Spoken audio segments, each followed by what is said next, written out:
Hi అండి, బెండకాయతో మజ్జిగ చారు ఎలా చేస్తున్నా చూడండి. ముందుగా ప్యాన్ పెట్టుకొని ఆయిల్ వేసుకొని చిన్న చిన్న పీసుల కింద కట్ చేసుకుని బెండకాయ ముక్కలు వేసుకొని బాగా మెత్తగా మగ్గించుకోవాలి. అలా మగ్గేలోపు ఈలోపు మిక్సీ జార్లోని కొబ్బరి ముక్కలు వేసుకొని ఫైన్ పేస్ట్ కింద పట్టుకోవాలి.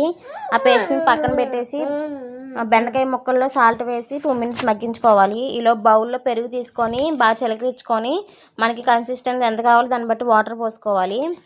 అలా మజ్జిగ చేసుకున్న దాన్ని పక్కన పెట్టేసి బెండకాయ ముక్కలను పక్కన పెట్టుకొని అదే ప్యాన్లో ఆయిల్ వేసి పోపు దినుసులు వేసుకోవాలి. నేను ఆవాలు, జీలకర్ర, ఎండుమిరపకాయలు, కరివేపాకు, ఉల్లిపాయలు వేసుకొని బాగా సాఫ్ట్గా మగ్గించుకున్నాను. పసుపు కూడా వేసుకున్నాను.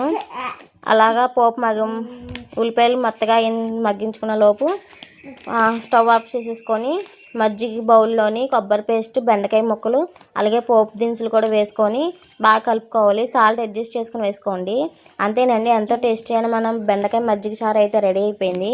టేస్ట్ చేసి ఎలాగుందో చెప్పండి కామెంట్ బాక్స్లో. Thank you.